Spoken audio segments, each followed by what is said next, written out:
Lent, every year, these 40 days leading to Easter, draws us back into the desert wilderness with Jesus. Into the wilderness is where the Spirit drove Jesus after his baptism as beloved. So we return there with him, letting the wilderness of our current lives form us, as it did for Jesus, as beloved, and transform us, as it did for Jesus, into who we are and what we are to do. Yet this Lent, we have to ask ourselves, haven't we had a whole year of wilderness already? And yes, we have, which is why this Lent 2021 at Salt House, we let the wilderness of this year be with us by drawing us closer together so we can witness to each other's pain and grief we carry. And so our Lenten journey is called I Need a Witness. We all need a witness to be close enough to hear our pain. We will follow the lead of the Black church in America, how historically the Black church places such importance on the function of witness or testimony. Stories shared from the pulpit and also from the sofa or kitchen table. As someone shares their story of pain, there's the audible response of testify and can I get a witness? Here, this sharing and witnessing performs two functions. First, it affirms their pain, trials, or suffering as real and not imagined. Second, it affirms God's presence and grace as real and not imagined. And the sharing, then, the presence of pain and the presence of God, both are witnessed. To aid you in this journey, you can print off your own Lenten bingo card offering daily opportunities to ask, how am I showing up with others today? Which closes the distance between us and creates space to witness. It is this daily practice that will form us this Lent. And each Sunday will draw us closer to the cross and empty tomb as we explore first how we witness to our own pain, and then to witnessing to the pain of others, then finally that pain suffered by Christ for the world. We'll see how the pain is real and not imagined, and that God's grace and presence is real and not imagined too. So take a deep breath and let's witness in the wilderness together.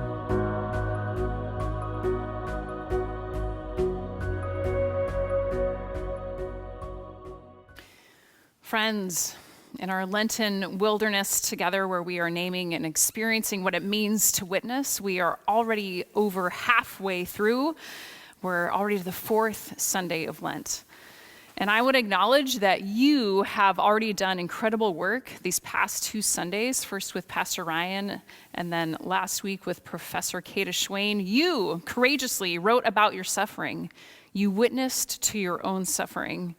And if you missed either of the past two Sundays, please go back on Facebook or YouTube to the video, or you can go to the podcast to be led into that writing, or to keep going with that if you've already started it, and to really let these tools sink in for us, that these are things that we can continue to use because this work of witnessing to our own suffering is never over, right? Right. I also hope you had a chance to take your writing and do what Kata commissioned us to do, which was to share that suffering, that writing, with someone that we trust. Letting our suffering then be seen by another. So if you haven't had a chance, that's okay, but please make a note to do that. Because, and this is what we're transitioning into today, no matter how hard and vulnerable it feels to be seen in our suffering, we need to be witnessed. We need our suffering to be witnessed. David Kessler, the grief specialist known for his work with Elizabeth Kubler-Ross on the stages of grief, he speaks to how grief must be witnessed. It's the only way through it, to share it with others. And really, it's more universal than just grief, in that all of our suffering must be witnessed. It's the only way through it. How we suffer is so unique and intimate to each of us, but what we all share is the need for our suffering to be seen. That doesn't mean needing someone to try to lessen it or reframe it for us.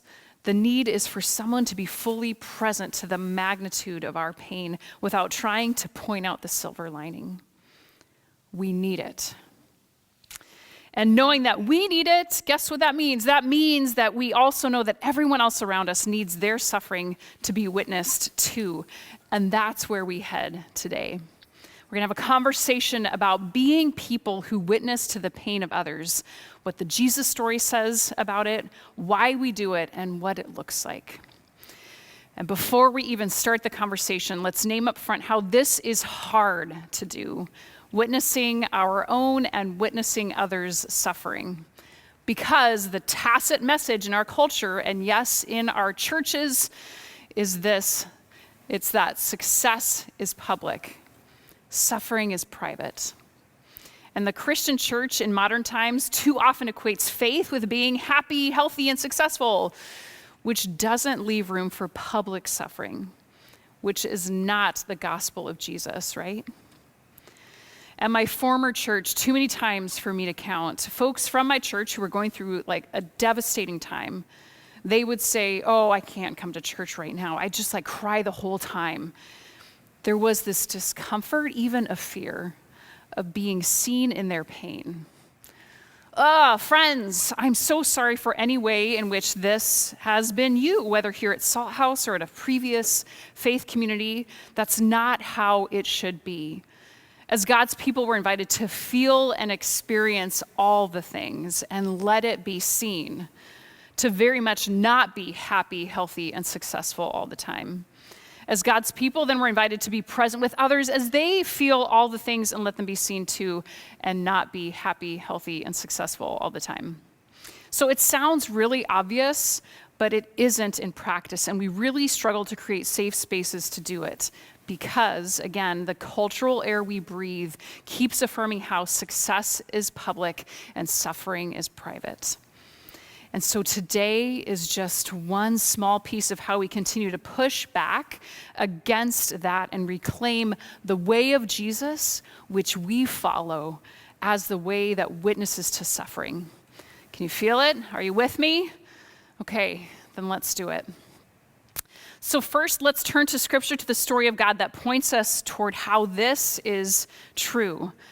I was drawn to find examples of how the Gospels demonstrate Jesus witnessing to the pain of others. And so what I found and what we'll do, we're going to just flip through a few pages of Luke's Gospel, finding 3 moments where Jesus is present in the suffering of others. So see what you notice as we just rip through these readings, okay? So first we have Luke 4, 40 and 41a. When the sun went down, everyone who had anyone sick with some ailment or other brought them to Jesus. One by one, he placed his hands on them and healed them. Demons left in droves. Okay, that's one. Second, just a few verses later in Luke 5, 12 and 13. One day in one of the villages, there was a man covered with leprosy.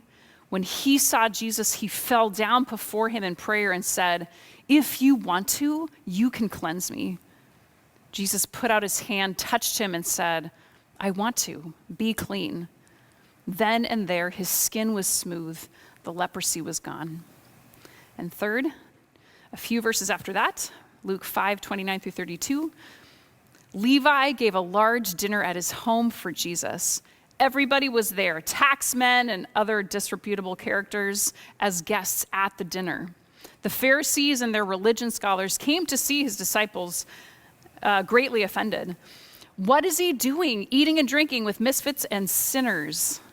Jesus heard about it and spoke up. "Who needs a doctor, the healthy or the sick? I'm here inviting outsiders, not insiders, an invitation to a changed life, changed inside and out." All right, so 3 just places where we see Jesus present in the suffering of others. So that's Jesus healing physical pain in the first 2, right? Pain and ailments and casting out demons. And another where Jesus is present to the social pain of those who are outside, disreputable characters, as he welcomes them in. So when it comes to suffering, we see here how Jesus shows up there in their pain. And what happens there? We see how the movement of God is always to heal, to enfold pain and suffering into the healing and restorative story of God. And we know this, like we're really accustomed to Jesus as one who heals, and we know this is what God does when God comes to earth as one of us. And of course, in the Gospels, it isn't Jesus alone who does this work. So in Luke's Gospel, 5 chapters later, in Luke 10, it says how later Jesus selected 70 and sent them ahead of him in pairs to every town and place where he intended to go. He gave them this charge: when you enter a town and are received, eat what they set before you, heal anyone who is sick, and tell them, God's kingdom is right on your doorstep. So Jesus teaches his disciples to do what he does and sends them out into places of suffering in folks' lives and in folks' bodies.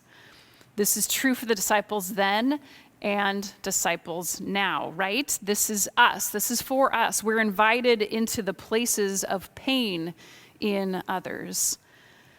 But we have to be careful in how we read Jesus' accounts of healing. Here's what I mean by that. So reading the dozens of times in which Jesus heals, I'll confess how I often heard it as like, go and fix all the broken things, all the broken people, fix them. When I think more accurately, it's go to the places of pain and brokenness. Go there, be there. Yes, maybe for healing, but just be there and see what happens.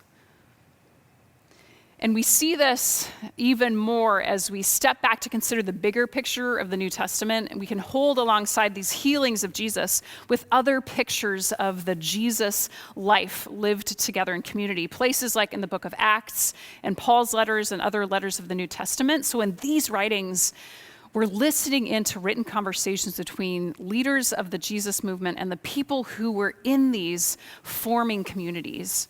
And we get to see how they spoke of that life together. So here's one example of Paul in one of his letters describing that life in Romans 12. So this is a really densely packed description. So let this kind of series of short phrases just wash over you as this picture of life together, following Jesus as that all comes together, okay? So Paul writes this, Romans 12, 9 through 11. Love from the center of who you are. Don't fake it. Run for dear life from evil. Hold on for dear life to good. Be good friends who love deeply. Practice playing second fiddle.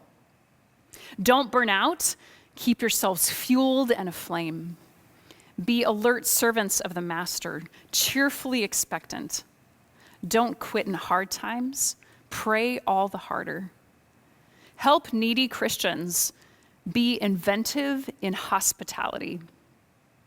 Bless your enemies. No cursing under your breath. Laugh with your happy friends when they're happy. Share tears when they're down. Get along with each other. Don't be stuck up. Make friends with nobodies. Don't be the great somebody. Don't hit back. Discover beauty in everyone. If you've got it in you, get along with everybody. Don't insist on getting even. That's not for you to do. I'll do the judging, says God. I'll take care of it. Our scriptures tell us that if you see your enemy hungry, go buy that person lunch, or if they're thirsty, get them a drink. Your generosity will surprise them with goodness. Don't let evil get the best of you. Get the best of evil by doing good. Romans 12. Isn't this a beautiful picture of life together? It's in the Message version, so I just love this version because it's so colloquial in language. Practice playing second fiddle. Don't be the great somebody. Also, just that very first line, love from the center of who you are. Did you hear that one? Love from the center of who you are. So friends, always as we study the Jesus story, we're soaking in how God's people are a people shaped by love. Living as beloved people who at the center of who we are, we're being formed in love, and that beloved center is where we try to live from. And Paul casts a picture of what this love looks like in this text, like lived out, love as a verb, right? When someone is being shaped on the inside by love. And did you catch it? How folded into this picture of life together is the assumption that laughter will be shared, yes, and so will tears. Share tears when they're down, Paul says. Fix it? Nope. Give good advice? Nope. Heal it? Not necessarily, though God might. Other translations say, grieve with those who grieve. In other words, be with. Be a witness. Being present with pain is what forms us in love. We like thinking that community forms around strengths, but in Christ, the wonder of wholeness is welded through shared weakness. We can never be whole or wholly known without seeing and sharing both our strength and our weakness. And in community, letting our weakness show, this is what Paul describes in Romans 12, how like Jesus and his disciples whom he sent, we go to where there is suffering, and there we are shaped by love. We are shaped by a love that welcomes suffering. That's why we need a witness.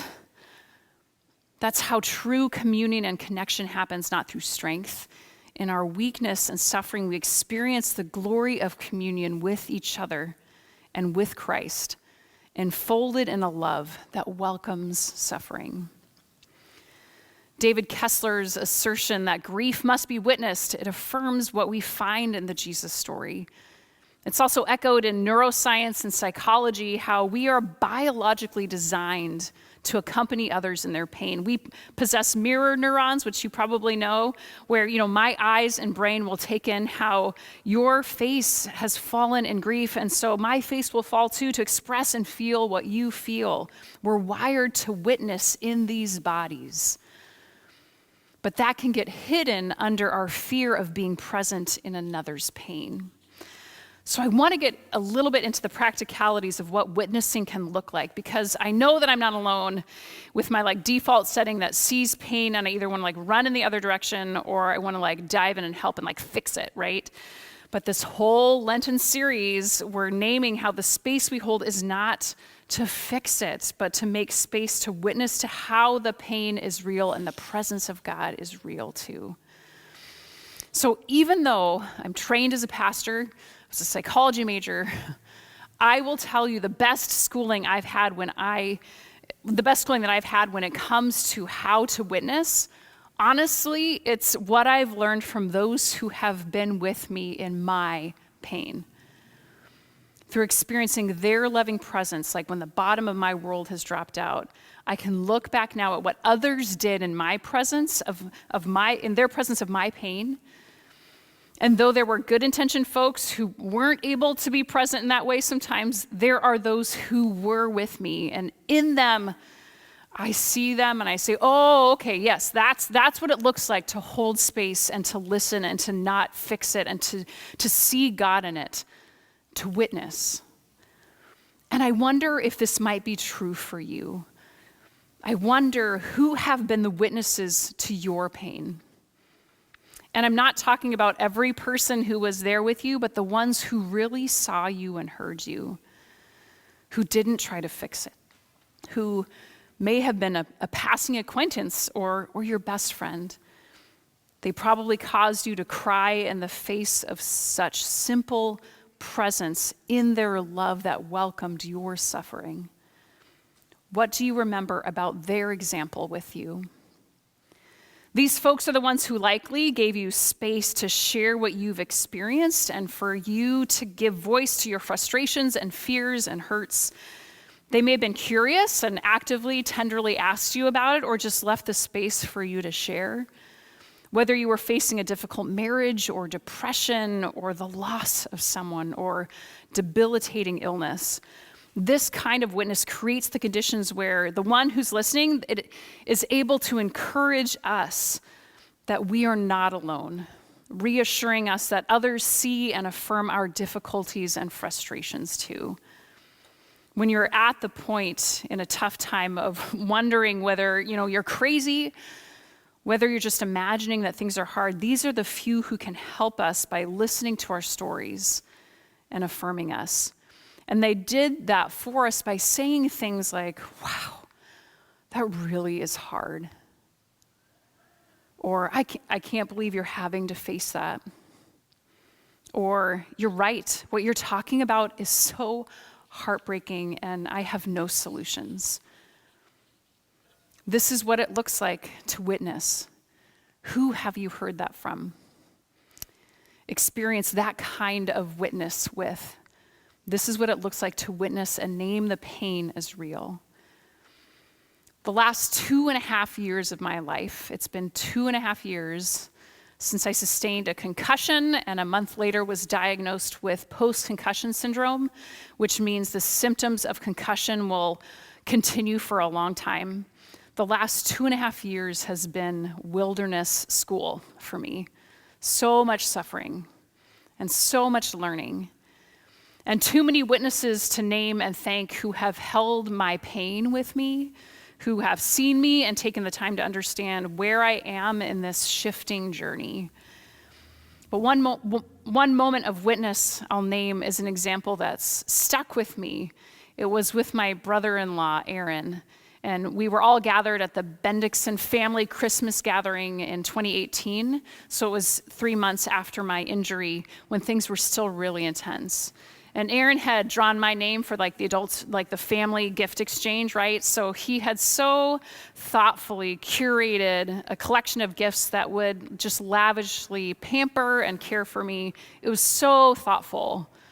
Yet what really got me was after we'd all opened gifts, he and I were in the kitchen and everyone was grabbing dessert and drinks. And he said to me, "I want you to know that I see you. And I see that this is so hard, and I'm so sorry that it's happening and you're going through it." Like, that was it. And he cried, and I cried, and it was so simple and so sincere, and I felt so seen through the emotion and love behind those simple words. And I said, "Yeah, it is so hard. It's so hard." And I didn't need him or anyone else to fix it. I longed to be seen in my pain, and he saw me. My friends, witnessing is really that simple. And it happens with the everyday stuff that we run into. Just in these past weeks, I was on the phone with a friend who was sharing about struggles with her team at work. And on top of just the challenging work that they do, there were some issues of racism that they're trying to work through on the team and in their organization. And so it feels so impossible to just like do the work that they need to do. And I'm listening to her and I'm feeling how hard this feels. And I just thought to myself, oh, you know what? I'm going to try to witness to her pain right now. And I'll be honest, I kind of want to see if it works, right? And I said, you know what? I just want to say this is so hard to like go to work each day and not have a team with like the same trust and capability that you used to have. Gosh, that is so hard. And she stopped and said, "Thank you. It is so nice to hear that. It is so hard." It worked. It works. And even though I was kind of testing it out consciously, it was sincere and I was in it. And it was a moment when I could tell her that her pain is real. She's not crazy. Witnessing, loving from the center of who we are, sharing tears when they're down, as Paul says, going to the places of pain and brokenness where Jesus sends us, being there, not fixing it, seeing what happens. Who has shown you this kind of witness? How can you learn from their example? The other piece of this is what we hear in Jesus' instructions for his disciples earlier in the Luke 10 text. Jesus sends them to be there and to tell them God's kingdom is right on your doorstep.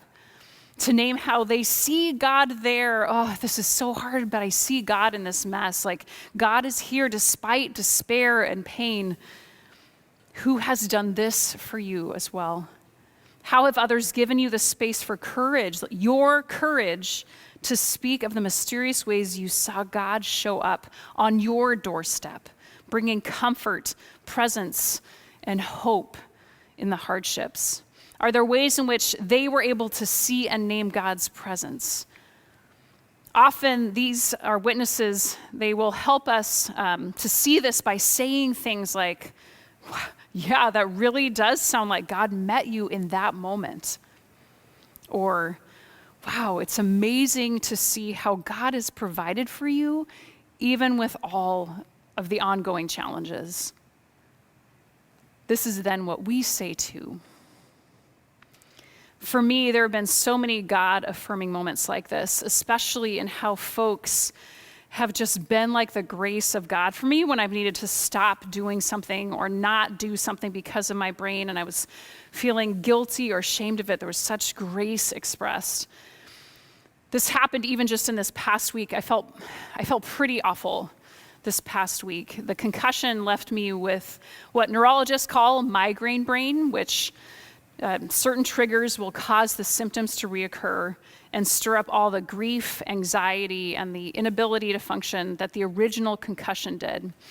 I've actually been fairly symptomatic since mid-January, which has been so hard and just very Lenty for me in this Lent. But this past week was really rough, and I had to postpone the Lectio Divina gathering, and I didn't attend church council meeting. And my Lectio ladies were just awesome, affirming my decision for self-care. And one of the gals said, I'm holding space for you and your tender brains in my heart. Praying this evening and tomorrow are full of golden, restful nuggets where you can release the need to get things done while the Spirit's peace and restoration move through you and your family. God is somehow at work making all things new. Holy mischief. What was she saying? God's kingdom is right on your doorstep, right? All my Lectio ladies, just thank you for the balm of your witnessing to my suffering this week. Like, you get a gold star. You were amazing. But really, though, friends, it's just scratching the surface, but do you feel it and see it, what it looks like to be shaped by a love that welcomes suffering? This love forms us to love from the center of who we are and naming that presence of God that is with us even in the hard times. So friends, here's your homework for this next week, okay? 3 things. First, today, if possible, whoever has come to mind for you as a good listener, as someone who witnessed your pain as real and the presence of God as real, whoever's come to mind, tell them and thank them today if possible. Second, this week, pay attention to when you encounter someone's pain. Little pro tip, it is all the time right now, right? It is, and notice it then, look for it in the little moments like on the phone and in passing, so pay attention. Also, sometimes it's hardest to see the pain in the person we're under the same roof with. So listen especially there without assumption. So the second thing, pay attention to when you encounter pain. Third and finally, when you do encounter it, be there, listen, mirror back what you hear and affirm that, oh yes, this is hard. As you affirm that God is there too. Make space for them to name the light that is getting through the cracks. And remember that you don't have to fix it. So simply those 3 things. Thank your witnesses that you've had in the past. Pay attention to the pain that you encounter this week. Have your radar up and be there when you find it as a way to practice being a witness that says, yes, this is hard, and yes, God is here. This is just one small way we continue to become that love that welcomes suffering by practicing it and providing safe places where others can be seen in their suffering. For when we do that, beautiful things happen. Things like a group of kids coming up with an idea to have an absurd auction, to paint rocks and sell them for ridiculous amounts of money to fund the education coordinator at the new Bethlehem place that will serve kids doing online school while experiencing homelessness. What? Yeah. And it's all going to end today at noon. Oh, this was our Salt House kids' dream and idea, because when we're close enough to witness the pain of others, we are the ones who will be changed too. God's kingdom is right on our doorstep. I know it's hard and it's scary, but let's stay near and witness suffering together. Amen? Amen.